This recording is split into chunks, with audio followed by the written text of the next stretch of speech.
What happens if my ex doesn't pay alimony in New Jersey?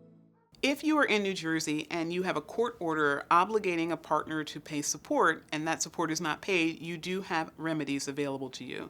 The first thing we always suggest is that you send a demand letter. Sometimes a partner will just suddenly stop paying support, and it happens because their life circumstances have changed. If in response to that demand letter, they reply by telling you, I lost my job, or I temporarily had to change my field, or something has happened, it might be more advisable to you to seek to work with them to address whatever the short-term circumstances is that led them to stop paying support. But if a spouse just became recalcitrant, they just decided, I don't want to pay anymore, then you might have to go to court.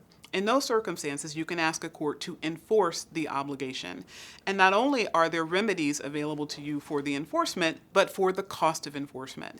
So if you have to go to court, you would want to seek not only the payment of any support that hasn't been paid, but you would want interest, and you would also want to seek legal fees for having to incur costs associated with enforcing an obligation.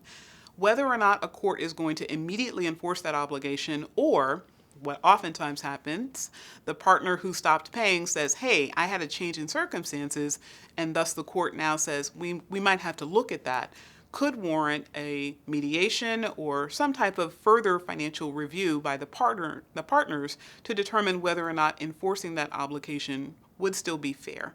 But ultimately, yes, you can go to court and ask a court to enforce any court-ordered obligation.